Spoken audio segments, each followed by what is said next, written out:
Before we get into today's show, let me tell you about the latest deal from Mike Lindell, MyPillow. Once again, the big box stores have canceled their orders simply because they don't agree with Mike Lindell's politics. They don't like it because he supports President Trump. Well, he's going to pass that savings on to you. No more middleman. And boy, does he have some great deals on the Giza Dream sheets and the Percal bed sheets. Listen to this. Giza Dream queen size, normally $139.98. Your wholesale price, $69.99 when you use promo code Joey. King size, only $79.99. The Percal queen size, normally $89.98. Your wholesale price, $29.98 when you use promo code Joey. Just call 1-800-893-4059 or go to MyPillow.com. Always use promo code Joey. Free shipping options available. This allotment's not going to last very long. When they're gone, they're gone. MyPillow.com. Promo code Joey. Thanks for joining me in the PhD Weight Loss and Nutrition Studios. To lose weight for the last time, visit myphdweightloss.com. Welcome in as we wrap up another week on this Friday. Glad to have you. President Donald Trump will sign an executive order later today that will change the name of the Department of Defense back to the Department of War, reverting to the agency's former namesake that was changed in 1949. Democrat Portland Mayor Keith Wilson warned in an email sent to thousands of recipients that President Donald Trump could target Portland, Oregon next if it doesn't fix its homelessness crisis. At least there is a Democrat mayor out there who recognizes reality. Former President Joe Biden was seen with heavy bandages on his head after it was revealed that he has some cancerous skin tissue that was removed this week right there on his forehead. We have an update on Biden's latest health scare. And Lieutenant Governor Pamela Evette joins us to discuss the U.S. Department of Justice's request for South Carolina voter registration data to be sent to Washington to be included in a federal database. I told you we'd be back. And ye shall know the truth, and the truth shall make you free. It's Joey Hudson. I wanted to name it the Joey Hudson bill, but, they don't allow you to put names on bills. But I wanted to call it the Joey Hudson bill because I know that one's been near and dear to you for a number of years. That's how it's done. Let your voice be heard. And the truth shall set you free. Here's Joey Hudson. Big news out of Washington today as President Donald Trump is set to sign an executive order to change the name of the Department of Defense back to its historic title, the Department of War. That's right. For the first time since 1949, America will once again have a Secretary of War and a Department of War. This is more than a name change. I think you could probably safely say that this is more of a cultural shift within the Department of War.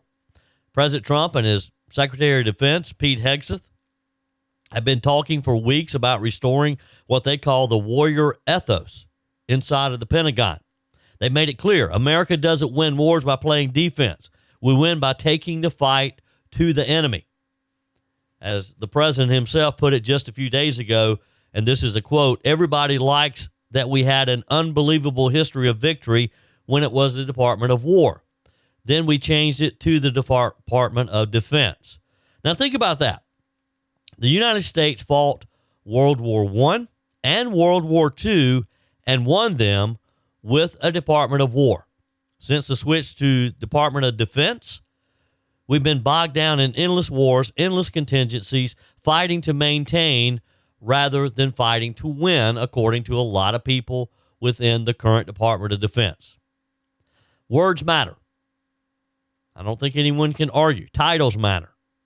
And the Trump administration is sending a clear signal to the world. America is back on offense. Hegseth, who Trump has already been calling Secretary of War, summed it up on Fox and Friends. He said, we want warriors, folks that understand how to exact lethality on the enemy. We don't want endless contingencies and just playing defense. Words and names and titles matter. And that's exactly right. For too long, the Pentagon has been run by bureaucrats more concerned with equity and diversity quotas than with winning wars. Under Joe Biden, the focus was on woke training programs and climate change. Under President Trump, the focus is back on victory and defending our freedoms, defending our freedom of speech, defending our our liberties, defending our freedom to worship. This change is part of a bigger transformation. President Trump, Pete Hegseth are raising standards. They're bringing back toughness, restoring what they call the warrior mentality. And that's how you rebuild the greatest fighting force that the world has ever seen. For those who may not know, the Department of War was our nation's original military department. It dated way back to 1789. And for 160 years, it oversaw the Army and helped steer America through every major conflict. It wasn't until the reforms of the National Security Act of 1947, which was right after World War II, that the Department of War became the Department of Defense. By 1949, the name was officially changed, part of a reorganization that also created the CIA and the Joint Chiefs of Staff. But now President Trump is saying enough with the semantics of the word, quote, defense. America is a superpower. Our enemies don't fear defense. They fear strength. They fear warfighters. They fear a nation that will take the fight to them before they bring it to us.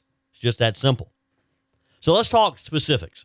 The order, which will be signed later today, makes Department of War a secondary title alongside Department of Defense. That means Pete Hegseth will be referred to not only as Secretary of Defense, but also as Secretary of War. The Pentagon's public-facing signage will be updated. The briefing room will be renamed the Pentagon War Annex. And over the long term, Hegseth is instructed to work with both Congress and the White House to make the name change permanent. Trump's already made it clear he doesn't think that he even needs Congress. In his words, we're just going to do it. I'm sure Congress will go along if we need that. I don't think we even need that, he said. That's vintage Trump. Bold, decisive, not waiting around for permission from the Washington politicians. Now, why is that important? In the Biden years, America looked weak. We fled Afghanistan in chaos. We let China walk all over us. We let cartels control our southern border. We were always on our heels, always reacting, always apologizing. President Trump is flipping the script. He says America doesn't just defend. America wins. We don't just react, we act. We don't just hold ground, we take ground. The Department of War represents strength, decisiveness, and victory. The Department of Defense, as it's been run in recent decades, has represented caution, bureaucracy, and endless stalemate. Of course, the left will melt down over this. They already are. They'll say it's warmongering. They'll say it's dangerous. They'll say that Trump is being reckless. But let's be honest. The same people who cry about this are the ones who supported endless defensive wars that dragged on for 20 years without victory. The same people who turned the Pentagon into a social experiment while our enemies like China, Russia, and Iran got stronger. Trump's move is not about starting wars. It's about restoring deterrence. When America projects strength, we actually have to fight less. Because if you show strength to a bully like Putin, he's not going to come looking for a war. He's not going to want to fight. Our enemies will think twice. Peace through strength. It's not just a slogan, it's reality. So here's what I think is the bottom line. Today, President Trump will sign his 200th executive order of his second term, and it is going to be a historic one. The Department of Defense is being reborn as the Department of War. It's about more than paint on a sign, though. It's about America sending a message to the entire world.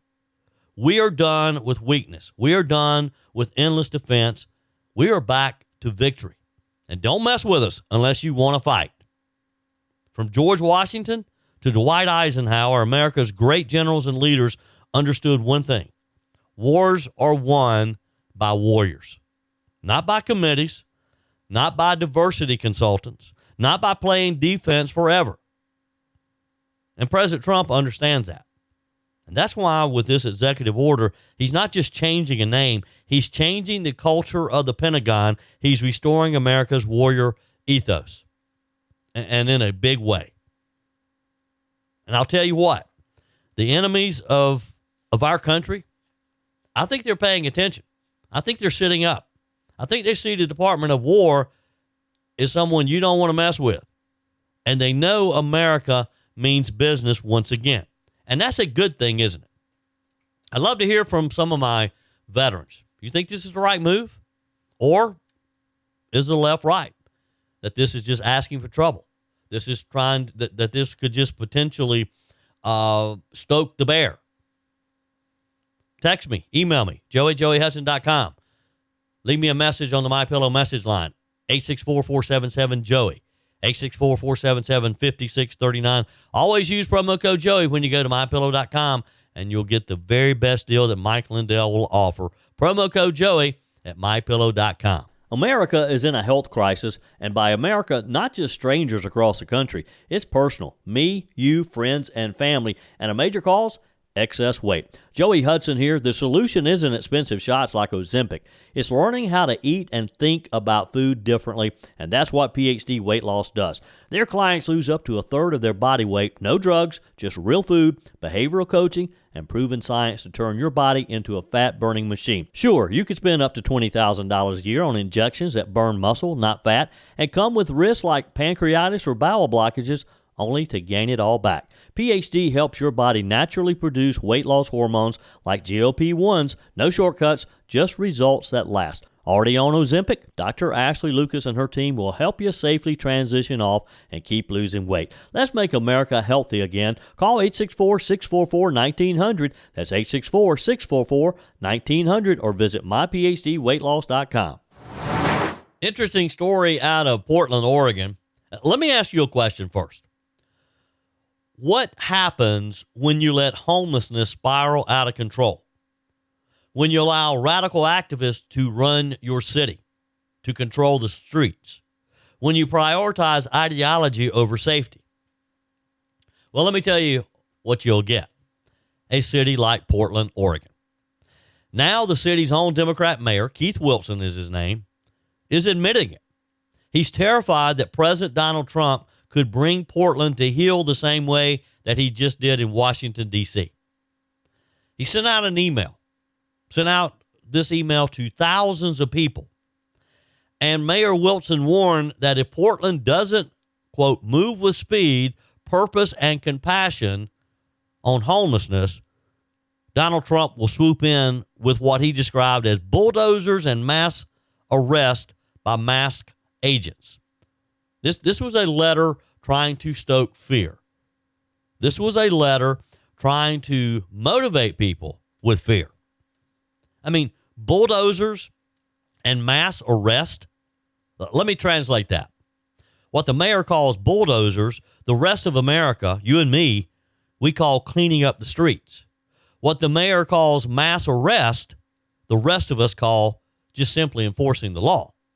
Letting your police officer do what you have hired and you pay your police officers to do. Now, here's the reality. In Washington, President Trump deployed the National Guard. He cracked down on violent crime. He swept homeless encampments off of the sidewalks. The result? Safer streets, fewer carjackings, a cleaner, livable city in a pretty quick fashion. Remember, it's just been a few weeks since President Trump took over. Guess what? Even D.C.'s own Democrat mayor is admitting that violent crime dropped by 45% and carjackings are down 87% after President Trump's actions. Now, that's not a bulldozer. That's just simply results. The White House put it perfectly. Getting homeless people off the streets is common sense. Safer for residents, safer for visitors, and guess what? Safer for the homeless people themselves. But Portland's mayor, he doesn't want that. He'd rather beg for donations for worship chairs, haircut services, and resume writing clinics. I kid you not. I'm not making this up. That's in his email. Listen, I'm for helping people get back on their feet. We should do that. That's the compassionate thing. That's the right thing to do. But let's not confuse resume writing workshops with what Portland really needs. And that's a backbone to stand up and do something. Mayor Wilson went even further. He used his email to reaffirm Portland's status as a sanctuary city, promising his local police will not cooperate with ICE even after violent clashes outside an ICE facility.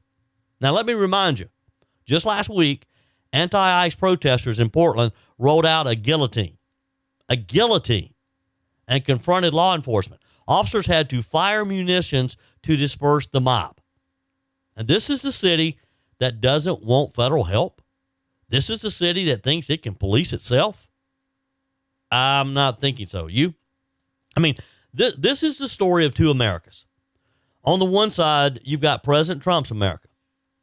Decisive leadership, law and order, putting safety first. In D.C. and Chicago, he's sending in troops, cleaning up the mess, proving that government can actually protect its citizens when they're doing the right thing. That the police can actually enforce the law when they're allowed to. Now, on the other side, you have the Portlands of America. Excuses, panic emails, endless nonprofit wish list, and political leaders who are more worried about Trump than they are about families who can't let their kids play outside because of encampments and violence. I mean, what's wrong with that?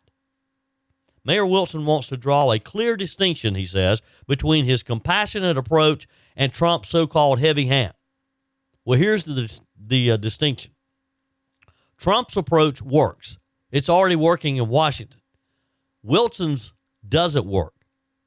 And Portland is where it is today because of that. Make no mistake here. This isn't really about policy. This is about politics.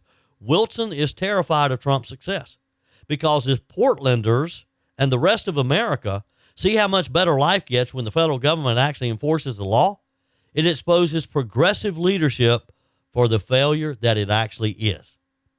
That's why Democrats scream dictator every time Trump deploys the National Guard. That's why they call it bulldozers instead of cleanup crews, because the contrast is devastating for them. Trump gets results. They just allow the chaos to continue. And let's not forget, this isn't just politics. Real people are suffering here. In Portland, families live in fear of homeless encampments right outside of their homes, and there's nothing they can do about it. Parents are afraid to walk their kids to school. Small businesses are shutting their doors because customers won't risk walking past the tents and the needles on the ground. And the homeless themselves, they're left in dangerous, filthy conditions that no civilized society should tolerate. You've got drugs, violence, exploitation.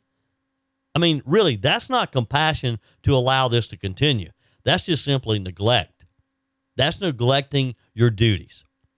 Trump's model, clean the streets, enforce the law, connect people to treatment and shelter. It's compassion with accountability. Portland's model, hand out haircuts and resume workshops while the street remains unsafe. That's failure dressed up as virtue. So here's the bottom line.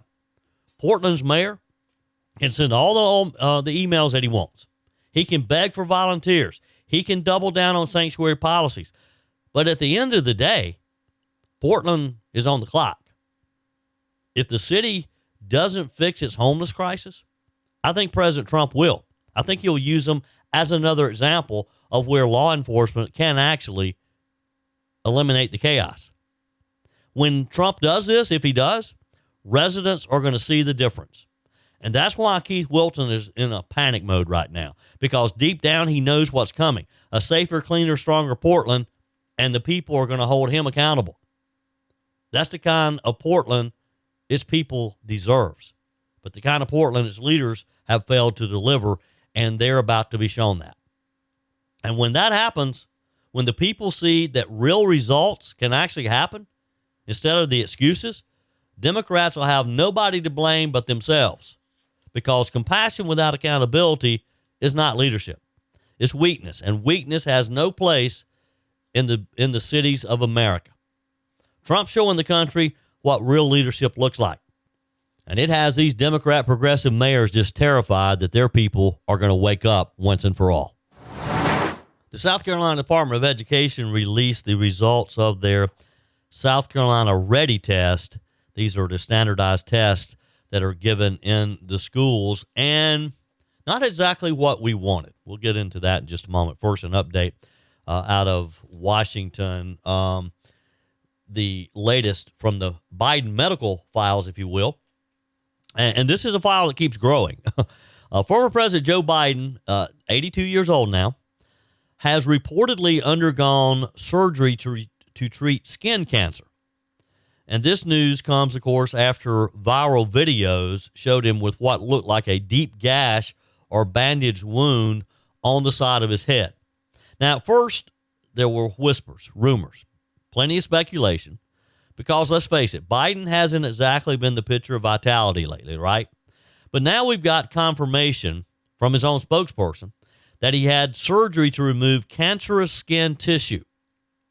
They haven't said what kind of skin cancer, but the procedure is often used to treat basal cell carcinoma. It's a serious operation where thin layers of skin are removed one at a time until the cancer is gone. Not a Band-Aid and a smile situation, folks. This is real. Now, here's where it's a little troubling. This comes, of course, after we learned earlier this year that Biden was diagnosed with stage 4 prostate cancer that had already spread to his bones. And remember last year, they took off a basal cell carcinoma from his chest. So he had chest cancer in 2023, or a spot on his chest, prostate cancer, and now skin cancer surgery to his head in 2025. I mean, this man has had 3 cancer-related procedures in 3 years.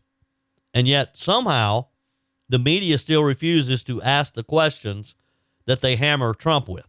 I mean, Trump disappeared for a couple of days. He just took a couple of days with his family, and people have him dead. Joe Biden appears to have some serious issues, and boy, he doesn't look good at all. Not with the video that I saw of Joe Biden this week.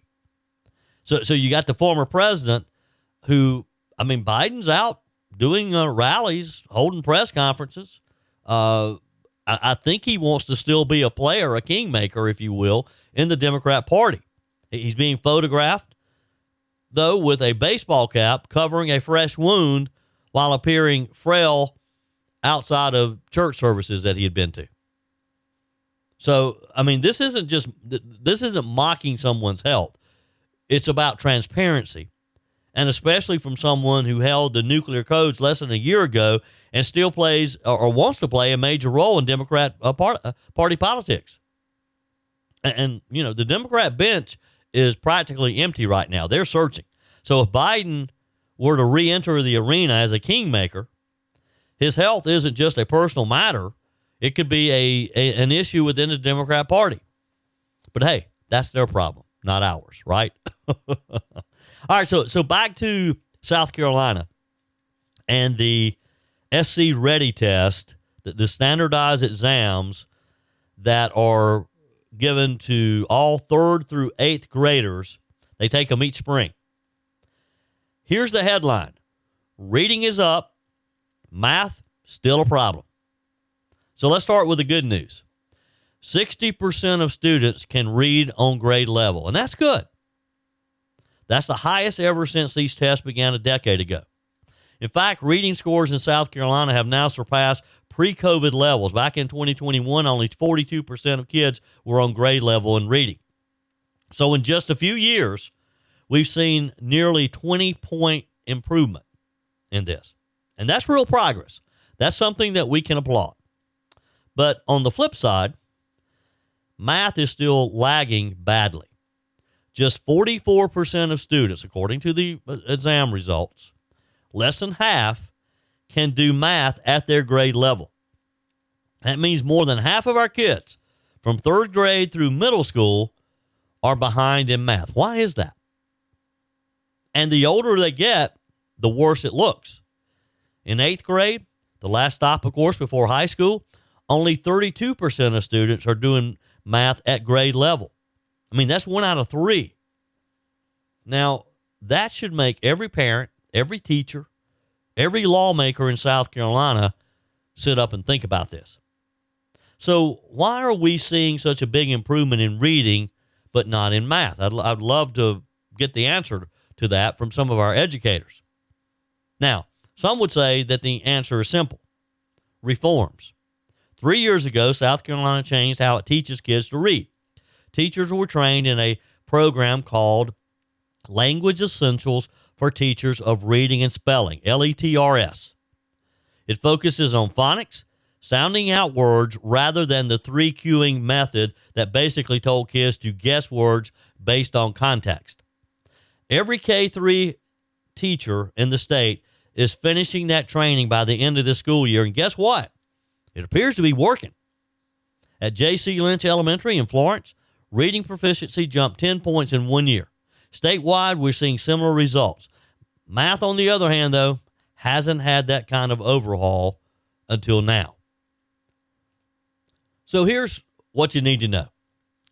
This past spring, Superintendent Ellen Weaver and her team launched something called the Pamela Math Project. It's designed to do for math what the letters did for reading. Teachers are getting training, math coaches are going into schools, and the curriculum itself is being restructured. They're even changing the order of classes, putting geometry ahead of algebra, because geometry is more concrete and easier for kids to grasp before moving into abstract algebra. That's probably a good thing. At least the teachers say it is. The state is also rolling out OGAP, the Ongoing Assessment Project. According to the Department of Education, this gives teachers tools to better understand how students learn math step by step. And online programs like Zern Math are being introduced to give kids more practice and feedback. So right now, we're told it's in about 140 schools. If it works, it'll be expanded statewide. Lawmakers have already put $10 million into it. And I say, hey, that's good, because the stakes could not be higher. So let's be blunt here. Reading is the foundation. You can't do anything in school without it. But math is the gateway to jobs, to opportunity, to the modern economy. You gotta have your basic math skills.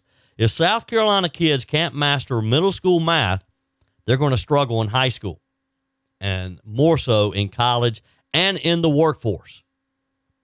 Patrick Kelly, a teacher who lobbies for the Palmetto State Teachers Association, put it well.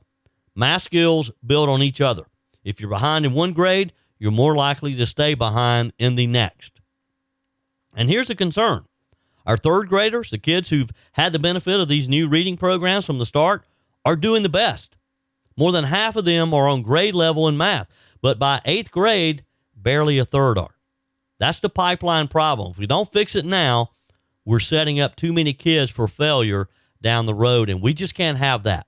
We got to get this corrected right now. And kudos to Ellen Weaver and her team at the Department of Education for getting ahead of this and doing what has to be done to get this ship turned around. Your comments are welcome on the Firmin Ford text line, 864-477-JOEY. That's 864-477-5639. Emails always welcome, joey@joeyhudson.com. Speaking of the Firmin Ford text line, it's never been more important to support locally run businesses owned by people who actually live here in the upstate. Let me take a minute to talk with you about our friends at Firmin Ford. If you're looking for a new vehicle, maybe a great pre-owned vehicle, one you can trust, or maybe you're looking to order that special vehicle.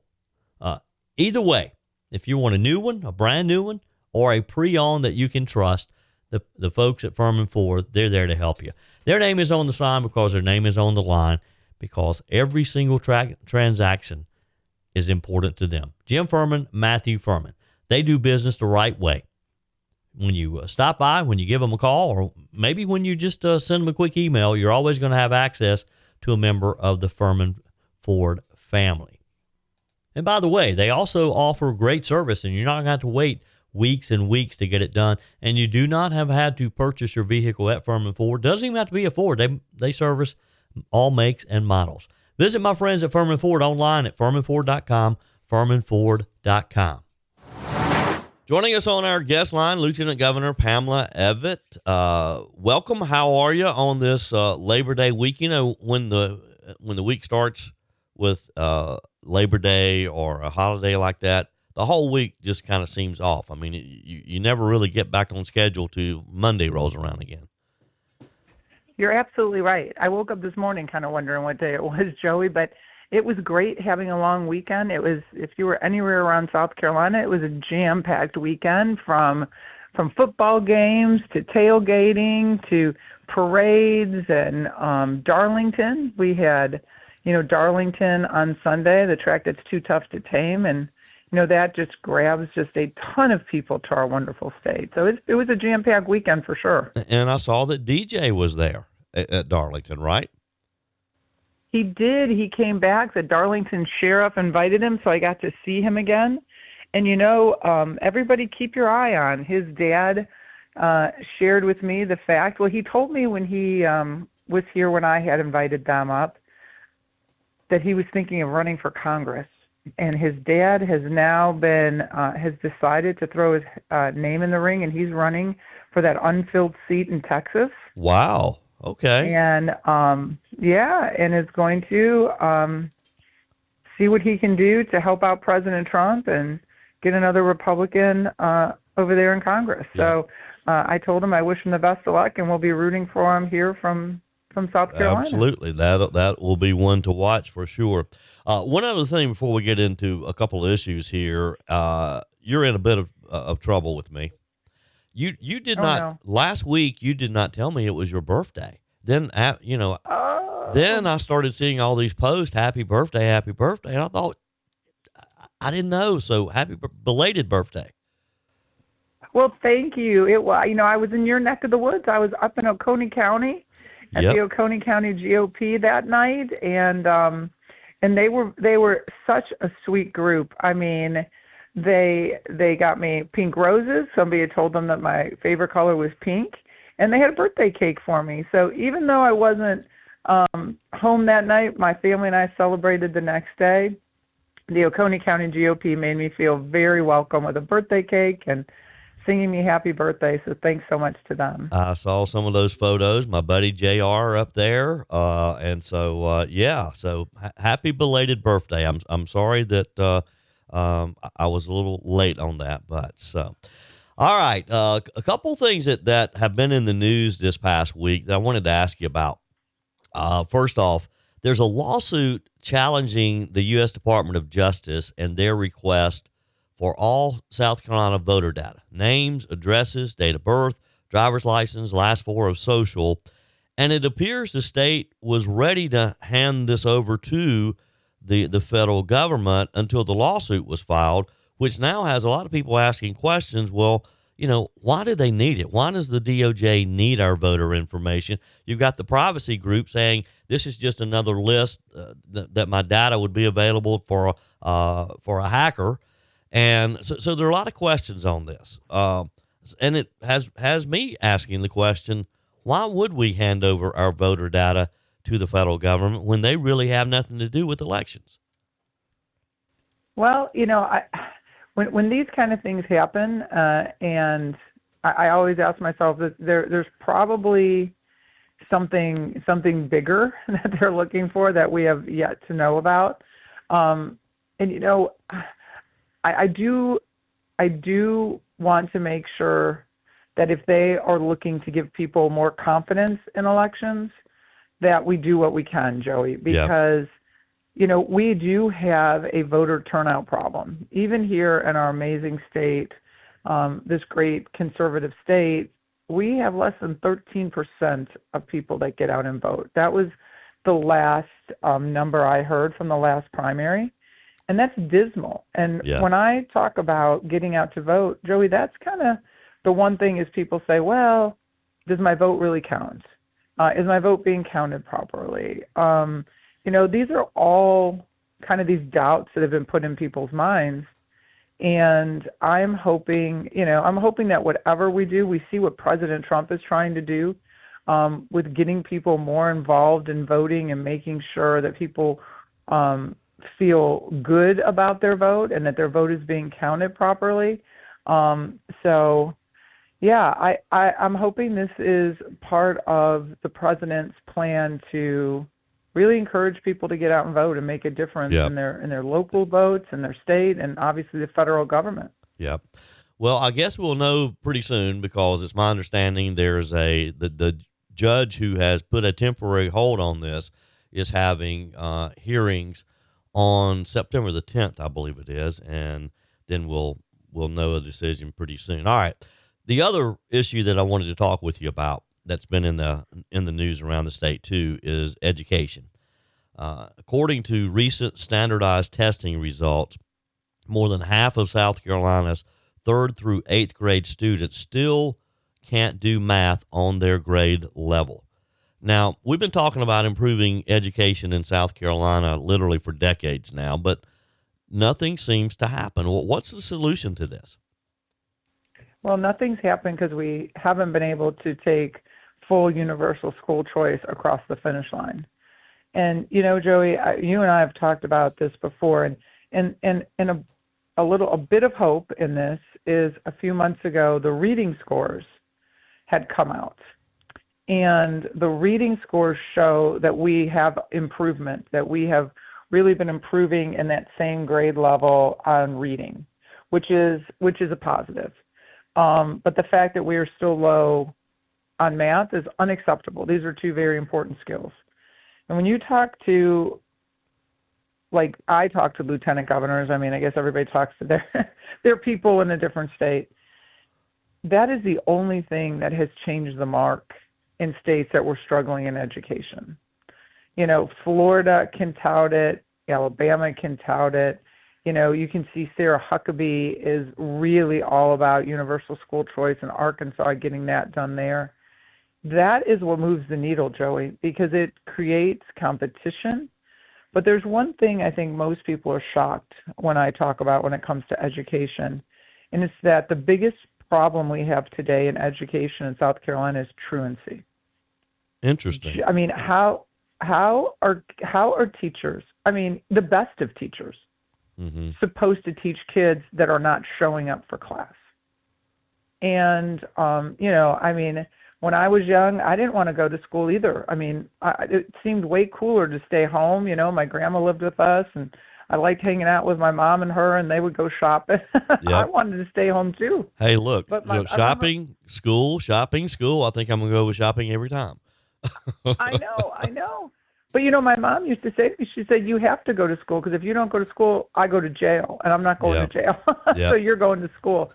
And I don't know what we have to do to impress on parents. I saw some crazy videos that popped up at the end of last school year with moms saying, well, there's only 3 days left of class, and I think these are worthless days, so I'm not sending my kids. Yeah. I think that's a really bad mindset and a really, kind of bad example to set. It's important for your child to be at school every day, unless they're sick, right? It all happens. Sometimes we have to miss work, we're sick.